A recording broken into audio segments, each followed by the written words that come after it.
It was a great start of a political dispensation in Ghana on 7th January 2025 as His Excellency John Mahama was sworn in as the President of Ghana. My name is Mr. Iwe and I am reaching you from UNS TV, ITV. Before we carry on with this news, you must remember that we are in dry season and you should be careful on how you make use of fire. Thank you very much. It was a great joy and Ghanaians turned out en masse at the Independence Square, Accra, Ghana, to celebrate the swearing-in of John Mahama, the newly elected president of Ghana. John Mahama of NDC has broken record and created history in Ghana political system for being the first and only Ghanaian who have tested every political office from the little to the highest level. John Mahama have gone through every political category as a politician, making him the best and the first to have tested such in Ghana political arena. In attendance were presidents of different countries in Africa and dignitaries from foreign countries. Among the head of states was President of Nigeria and former President of South Africa, Jacob Zuma, and Paul Kagame of Rwanda. In attendance also was Captain Ibrahim Traore of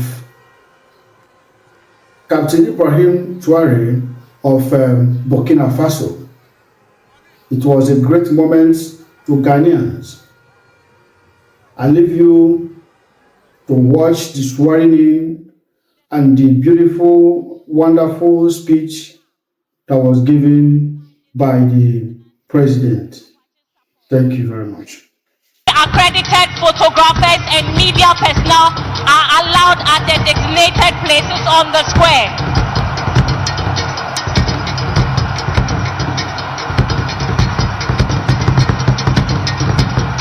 Please, if you are not authorized to be on the square, kindly move back.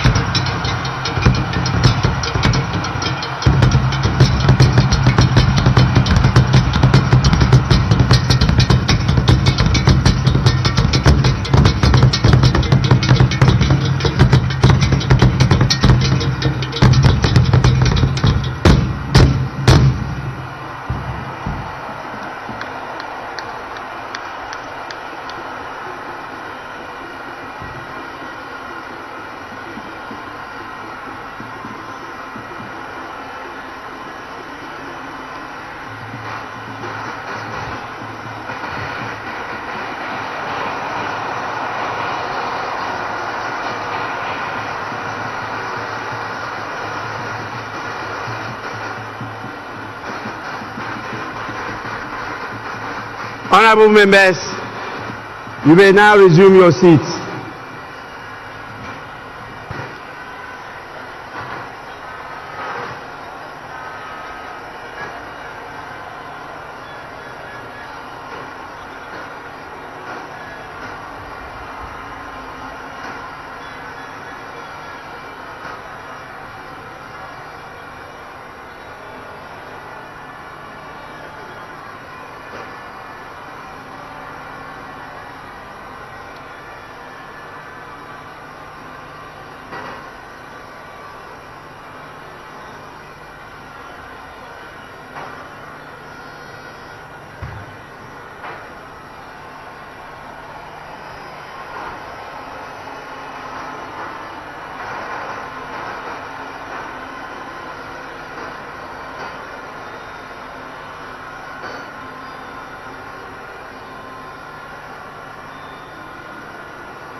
Honorable members,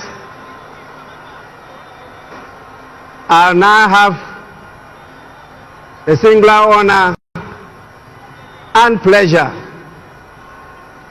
to invite Her Ladyship, the Chief Justice of the Republic of Ghana, to administer the oaths to the President-elect and the Vice President-elect.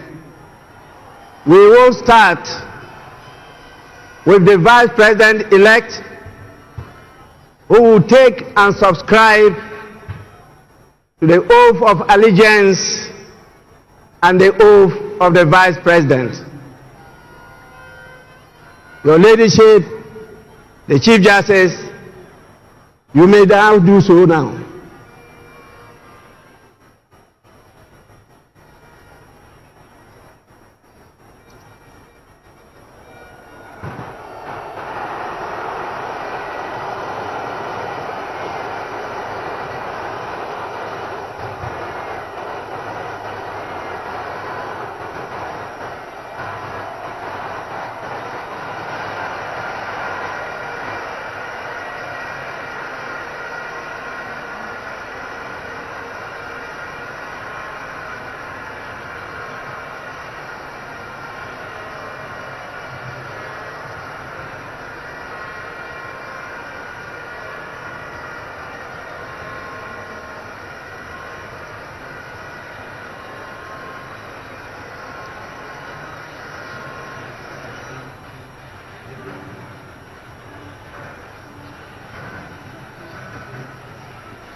Your Excellency,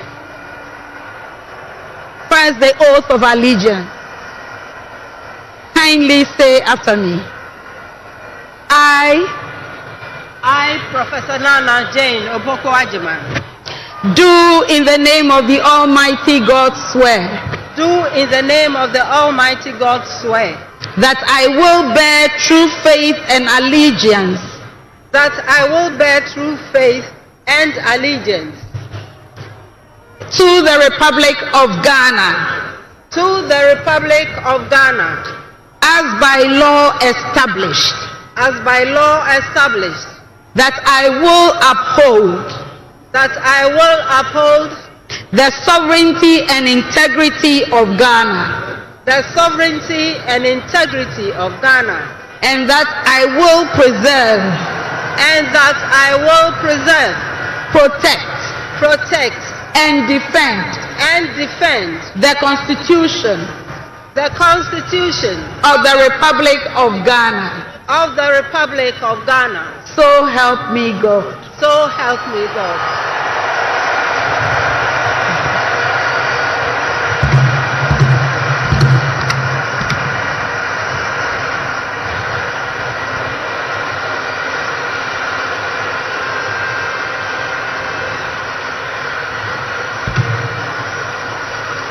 Your Excellency, now the oath of the Vice President.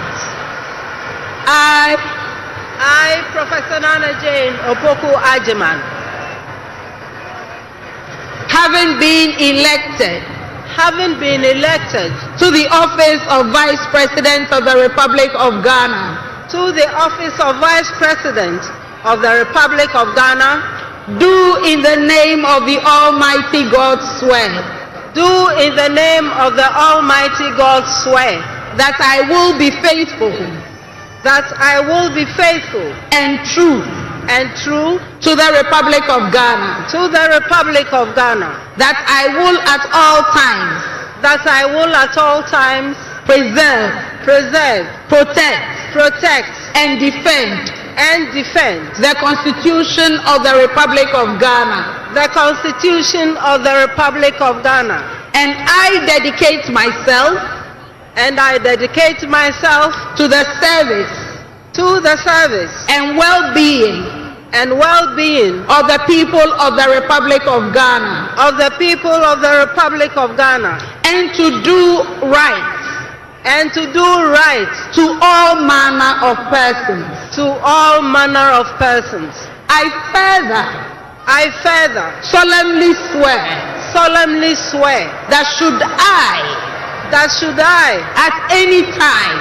at any time break this oath of office, break this oath of office, I shall submit myself to the laws of the Republic of Ghana and suffer the penalty for it. So help me God. So help me God. Congratulations, Madam Vice President. Thank you. Lift your baby. Honorable members, the Vice President of the Republic of Ghana shall now sign the oath book.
Honorable members,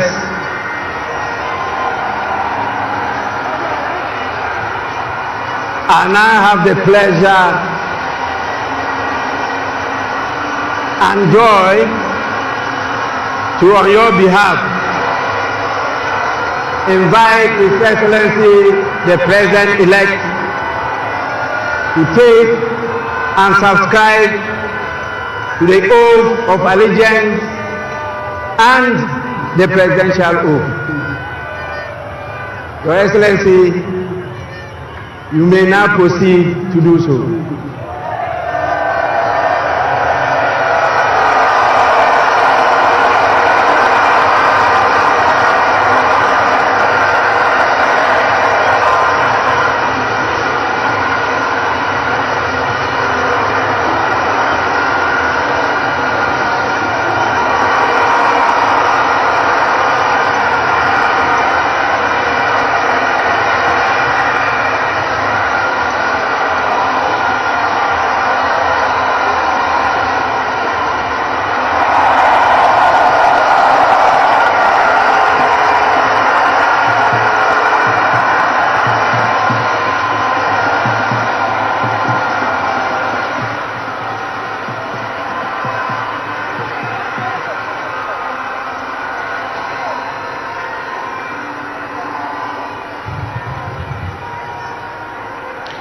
Your Excellency, kindly say after me, this is the oath of allegiance. I,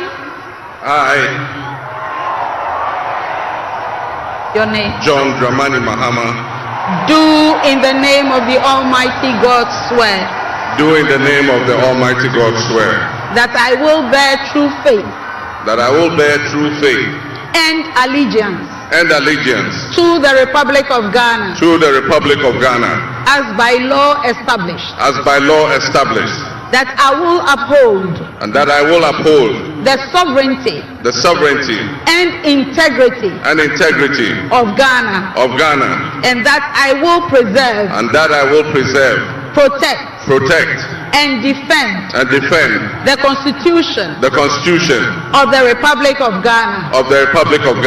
So help me God. So help me God.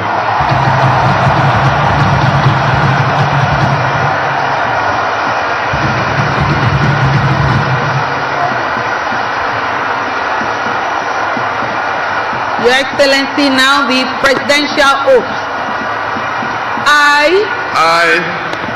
John Mahama, having been elected to the high office of President of the Republic of Ghana, do in the name of the Almighty God swear that I will be faithful and true to the Republic of Ghana, that I will at all times preserve, protect and defend the Constitution of the Republic of Ghana, and that I dedicate myself to the service and well-being of the people of the Republic of Ghana, and to do right to all manner of persons. I further solemnly swear that should I at any time break this oath of office,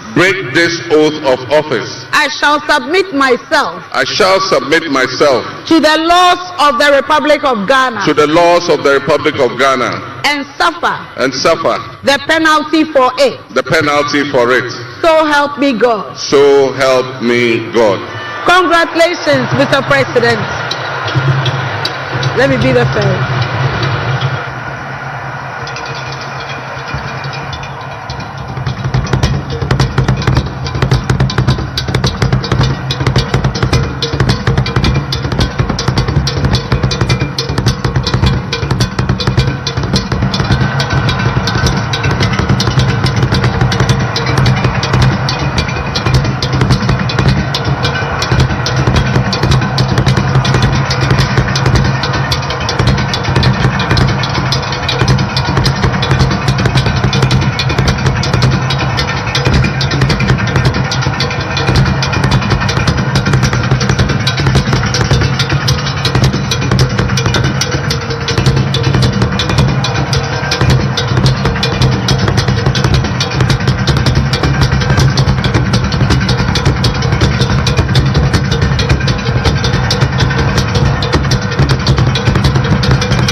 Nana, congratulations. Thank you.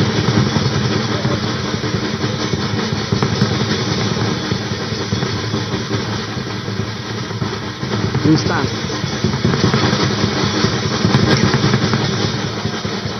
See the President of the Republic of Ghana to deliver his inaugural address. Your Excellency, you may now proceed to do so.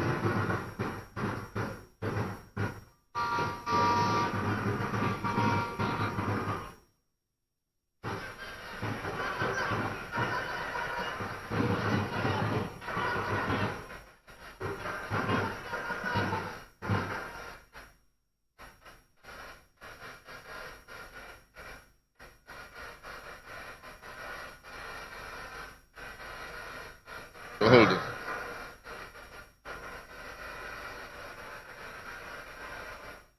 The Right Honorable Speaker of Parliament, Honorable Members of Parliament, Her Excellency, the Vice President of the Republic of Ghana, Jane Nana Akufo-Addo,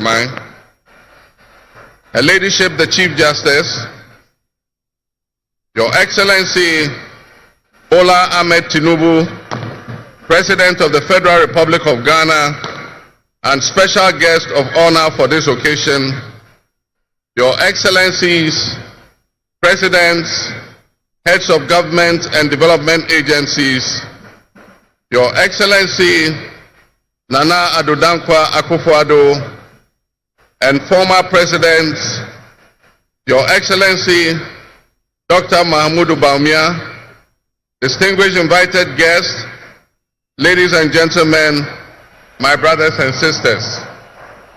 I wish you a good morning, and we give thanks to the Almighty God on this occasion. Our Father who art in heaven, we thank you for giving us this day, a day that offers me, your humble servant, a unique opportunity to work to reset our dear country, Ghana. 32 years ago, on January 7th, Ghana made its first and most successful democratic transition, a reset, with the swearing in of the newly democratically elected President, Jerry John Rawlings, of blessed memory.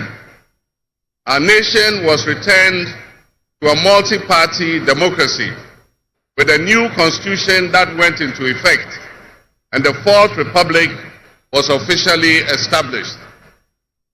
I refer to it as a reset because on that day in 1993, we made our fourth attempt at establishing a democratic system of government with term limits based on free, fair, and transparent elections.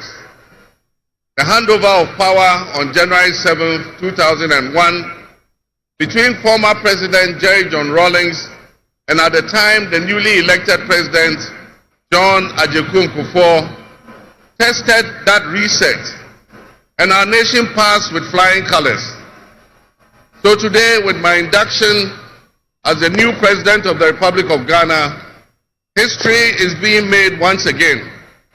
And it is a history worth repeating every 4 years with each newly elected president. Today, we're also making a different kind of history, one that speaks to our maturity as a democracy, a nation of citizens enfranchised with the authority at the polls to determine their political future.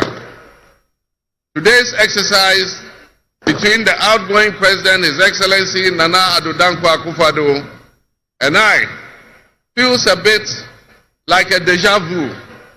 That is because 8 years ago to this day, on January 7th, 2017, we shared this same space and performed this same transitional exercise. At the time, I was the outgoing President, having served one term, and he was the incoming President, having been given a mandate by the people of Ghana to lead this great nation of us. He and I both understood on that day, as I'm sure we are today, that it is the people of Ghana that we are elected to serve. Somehow, it seems fitting that it is with Nana Akufo-Addo that I twice shared this stage and this unique historical distinction. Because Nana Akufo-Addo and I began our national political careers in Parliament in the same year, 1996. He has always greeted me with warmth, a firm handshake and a smile. And he is perhaps the only person in my life who has persistently chosen to call me Johnny. While we belonged to opposing political parties, we shared a sense of mutual respect. In those early days, we probably could not have imagined that destiny would bring us to the leadership of our respective parties and that we would have to face off 3 separate times as we each vied for the highest office of the land. Nana asked this to be our final meeting under these circumstances. And as I look back on the journey we have traveled together, 2 much younger men who entered Parliament together with a full head of black hair and you with the same bald head and round eyeglasses, I have to say that you have without exception been a worthy opponent. I extend my warmest wishes to His Excellency, the former Vice President, Dr. Alhaji Mahmoud Bawumia. It was a grueling campaign, and we gave it our all. Your sportsmanship in making an early concession eased tensions and contributed to the early conclusion of the electoral contest. I wish you all the best in your endeavors. My brothers and sisters, the world in which Ghana exists today, as I begin this presidency, is not the same world in which we have lived under other presidencies. There are tensions and conflicts that have not previously existed between nations. These tensions and conflicts place pressure on alliances to decide where we will support. There's a seismic shift happening within the system of global economic dominance. Whereas the G7 nations, United States, the United Kingdom, Canada, France, Germany, Italy, and Japan once provided the highest percentage of the world's GDP, over the last decade, that number has been steadily dropping. However, the combined total of the GDP of the BRIC nations, Brazil, Russia, India, China, South Africa, Iran, Egypt, Ethiopia, UAE, their GDP has been consistently increasing. In 2023, for instance, the G7's combined total of world GDP was 30%. But by 2029, that number is predicted to drop to 27%. In 2023, the BRICS percentage of world GDP was 37.3%. And so what does this mean to us in Ghana? What could it mean to our economy? Where do we fit in this geopolitical maelstrom? Technology such as artificial intelligence has taken us to new heights, opening up the potential for national, financial, and personal security issues that we are not yet able to imagine. One example is the use of misinformation and algorithm manipulations on social media platforms to sway a particular group's sentiments towards or away from something. Now more than ever before, we need to strengthen our ties with our neighbors to ensure that we're working together to keep our sub-region safe. We stand in solidarity and work in alliance with all our neighbors in the sub-region. Recognizing the history of our borders, we also acknowledge that on the other side of our country's borders are our family members. They may be Ivorians, they may be Togolese, they may be Burkinabes, they may be Nigerians or Malians, but they are also Akans, they are Kassinas, they their guans, their ewes, their nzemes, their houses, their moshis and gourmets. Because we are all part of one another, one big family. With the increase of the climate crisis, and as the waters grow warmer, melting the Arctic ice and permafrost, there's a greater likelihood for viruses that have been frozen and thought to be extinct for decades, perhaps even centuries, to begin to spread and create another global pandemic. The changing climate conditions, increased population density in urban areas, and mass international travel are enabling existing viruses to spread and mutate at a faster and faster rate than they did before. This is a serious challenge. Let us not forget the toll that the past epidemics of viruses like Ebola, COVID, and Mpox have taken on the families and communities and medical infrastructure in several of our neighboring countries and in the sub-region. Let us also not forget how swiftly and completely the COVID pandemic brought the entire world to a screeching halt. My government will be working diligently to strengthen our public health systems while monitoring the global health situation so that when, and not if, but when the next pandemic or epidemic occurs, the loss of lives in Ghana will be minimal. The larger world exists around us and to some extent within us.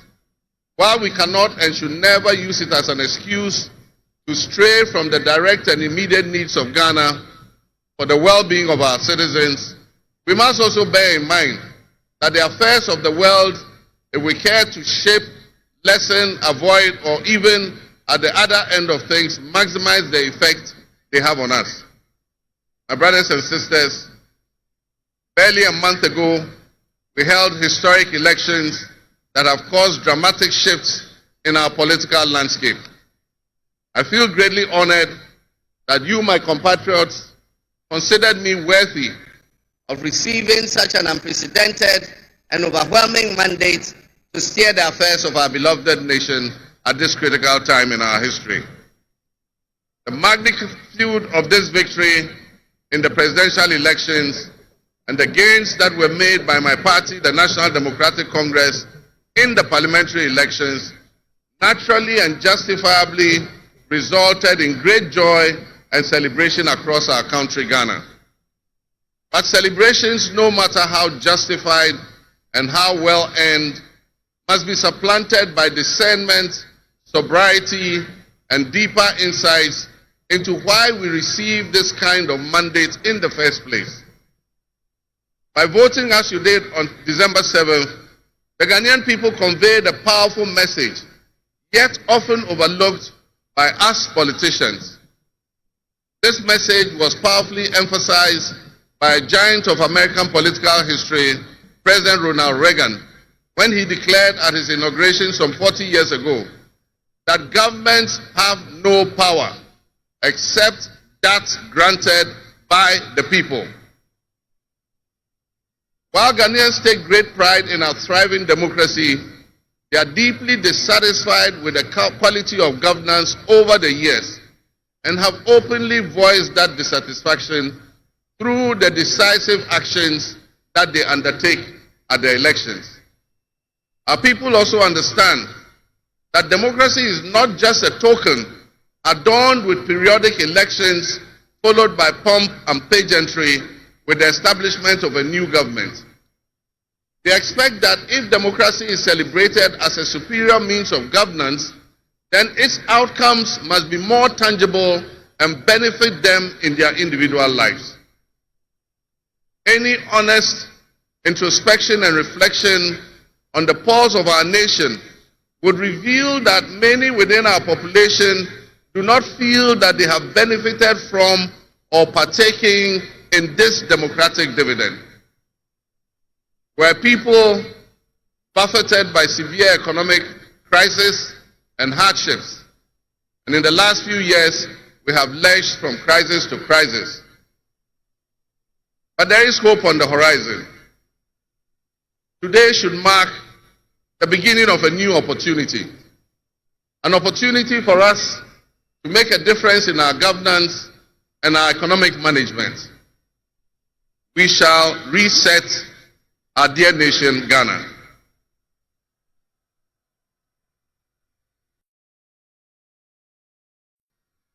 To the millions of my fellow countrymen and women who joined long queues and waited in the sun for their turn to vote for me, you have my sincerest thanks for honoring me.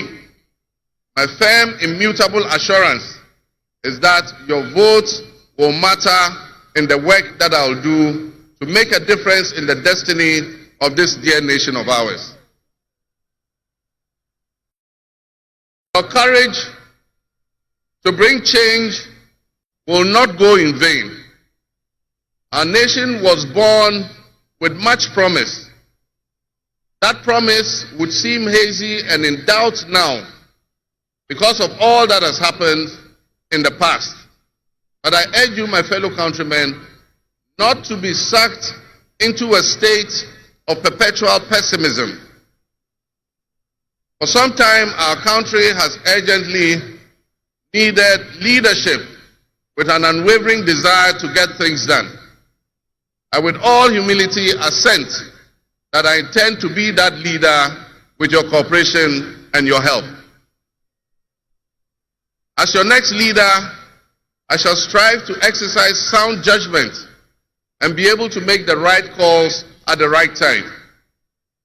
I will have the humility and presence of mind to take responsibility for any challenges and be willing to act firmly and timeously to resolve the challenges that we face as a nation.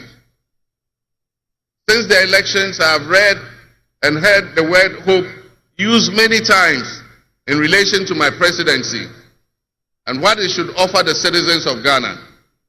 I intend to speak plainly and clearly to you today, and every time I address you subsequently, I intend to always tell you the truth.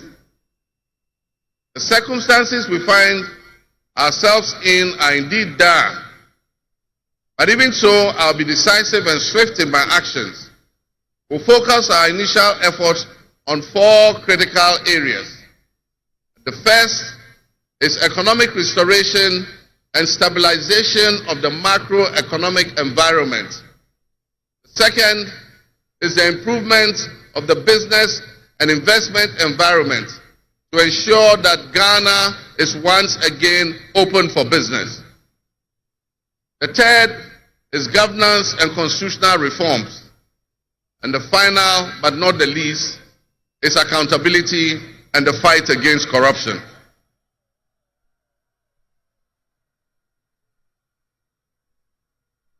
My brothers and sisters, actions have always spoken louder than words. With that in mind, I have entered into a covenant with you, the good people of Ghana, in which I have enumerated 26 actions that I'll take within my first 120 days. There is reason for hope, and there is every reason for hope. But we must also have faith, because faith empowers us to trust the things that will happen. With faith, you believe what you know, and that is why we need faith to be able to achieve our reset. We need a reset with the faith we have in our country and our leadership. We need a reset with the faith we have in our institutions. We need a reset with our faith in our dear nation, Ghana. And by that, I mean in all of us, because all of us are Ghana. You are Ghana, and I am Ghana. All of you seated here today, Ghanaian citizens, you are Ghana.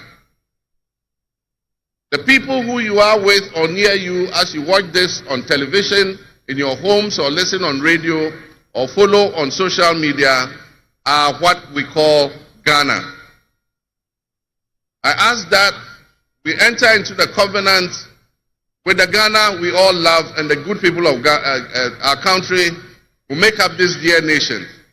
And I ask that you envision a Ghana that you want to live in, a Ghana that you want to leave behind to your children and your grandchildren. What can you do to help build that better Ghana that we all strive for? What behaviors, what attitudes and mindsets can we reset? We need a reset, and we have faith in Ghana's ability to overcome, excel, and be so successful with this reset that it will be difficult to imagine a time when that was not the case. As we stand at this momentous crossroads in our nation's history, I am honored and humbled to accept the mantle of the President of the Republic of Ghana. Today we celebrate a new administration and herald an unprecedented era of opportunity and transformation. With Nana, Jane, Opoku-Agyeman by my side, we are poised to embark on a journey of progress and inclusivity, united in our vision for a more prosperous Ghana. This day is particularly special for us and for every Ghanaian who dreams of a society where barriers are shattered and ambitions are realized. With the inauguration of Ghana's first female vice president, we have turned a significant page in our history. Nana Jane's ascension to the high office is not merely a personal triumph. It symbolizes our collective commitment to fostering a nation where gender equality and female representation are cherished and amplified. This is a powerful testament to the power of diverse voices to shape the future, voices that have the courage to soar beyond our traditional confines. My brothers and sisters, together as we look to the horizon, we reaffirm our dedication to breaking the glass ceiling that has long hindered many from reaching their full potential. Governance that reflects all segments of our population strengthens our democracy and enriches our conversation. We stand committed to enacting policies that empower women and ensure that the door of opportunity is opened wide for our youth and our women, regardless of their background. Together we'll galvanize our efforts to create a society where every Ghanaian can dream, believe, and achieve without any restraints. Remember that great leadership is not defined merely by the offices we occupy, but by the legacy that we leave for future generations. My administration, along with my Vice President, Nana Akufo-Addo, will prioritize inclusivity, accountability, and innovation, forging pathways that will lead to the upliftment of all of our citizens. I'm profoundly grateful for this moment, a cornerstone in our journey towards a brighter future for Ghana. In this resounding victory, I see a clarion call, particularly from the youth of Ghana, a generation that is brimming with potential and dreams that are waiting to be realized. This moment is a powerful affirmation that your voices matter, that your aspirations are valid, and that your future must be our priority. We're committed to translating your hopes into action and creating opportunities for education, entrepreneurship, employment, and empowerment. Our policies will be tailored to sustain innovation and foster industry that engages today's young minds and equip them with the skills needed for tomorrow's challenges. Together with the private sector and captains of business, we will create decent and well-paying jobs. As we embark on this new chapter, I assure you that our decisions will champion diversity in all facets of governance, ensuring that every Ghanaian, regardless of your ethnicity, your gender, your age, your religion, or any background, will have the opportunity to contribute to our nation's story. Ghana's youth represent the heartbeat of our democracy. Their ambition will drive our policies as we strive to create an inclusive, equitable society where everyone has a seat at the table. Our vision hinges on the introduction and implementation of a 24-hour economy. We envisage an innovative and vibrant 24-hour Ghanaian economy, which will also be anchored in agriculture and agribusiness. This innovative approach would unlock potentials that have long remained dormant, enabling us to harness the energy and creativity of all our people. Just imagine a Ghana where our markets are alive and bustling at all hours of the day, with responsive public services accessible at all times, such that businesses can operate flexibly to meet the diverse demands that they are subjected to. And young people, including entrepreneurs, can find opportunities regardless of traditional institutions. The 24-hour economy model will also bolster job creation for the young people, stimulate local industry, and attract foreign investments, and allow us to build resilient communities and a sustainable future. This vision extends beyond mere economic transactions. It symbolizes empowerment, the empowerment of every Ghanaian to contribute to our national progress. My fellow citizens, this vision will allow us to embrace diversity, to cater to varied lifestyles and preferences, and foster a culture of inclusion, ensure that every citizen can enjoy the fruits of his hard work. To the business leaders and entrepreneurs, I invite you to support this new model and join me in shaping a business environment where creativity thrives and where the fruits of your investment contribute to the collective welfare of our nation. Your role in driving our economy forward cannot be overstated. Your innovation and dedication will be a backbone of our success story. And I pledge to you that we would look at the tax regime and rationalize them so that they are more transparent and fair. Members of the business community, I assure you, Ghana is open for business again. Let me thank you, Your Excellencies, my fellow presidents, for leaving what is a busy schedule behind and coming to join us at this ceremony. Your presence brings honor to this inaugural ceremony. And I want to extend my heartfelt thanks to all of you and to our sister countries who have traveled from near and far to be with us today. Your presence is a testament to the strong bonds of friendship and cooperation that exist between our nations. And I promise you I will work to foster the partnerships that transcends our borders, and I'll work collectively with you towards regional stability, economic growth, and mutual respect between our nations. To my friends from across Africa and the world, I thank you and welcome you to Ghana. And in our local parlance, I say Akwaba to all of you. To my family and fellow citizens, my wife Lodina, I thank you for your unwavering support and commitment to our shared vision. This journey is not mine alone. It belongs to all of us. It belongs to each of you.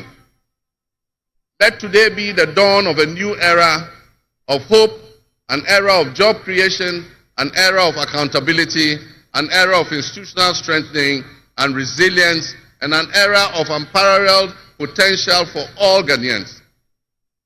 We will write the next chapter in Ghana's story, and it will be one of promise, transparency, and transformative progress. My fellow citizens, This is a patriotic call to action for all of us to participate in building a nation that lives up to its promise, where hope thrives and dreams become a reality. Together, let us cultivate a brighter future for our beloved Ghana, where unity, progress, and equality are not just ideals we aspire to, but are the very fabric of our nation. In closing, I invite you to partner with us on this journey. Together, we can create a brighter future for our beloved Ghana, where unity, progress, and equality are not simply goals we are aiming for, but are the cornerstone of our society. Let's work hand in hand to foster these values and strengthen our nation for everyone. My fellow citizens, our invited guests, I thank you very much. May God bless our homeland Ghana and make our nation great and strong. I thank you.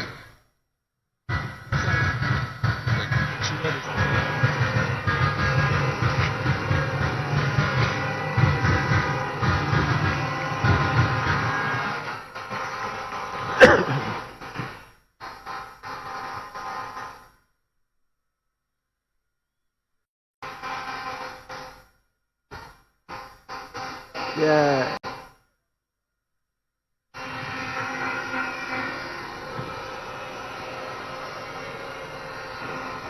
Honorable members,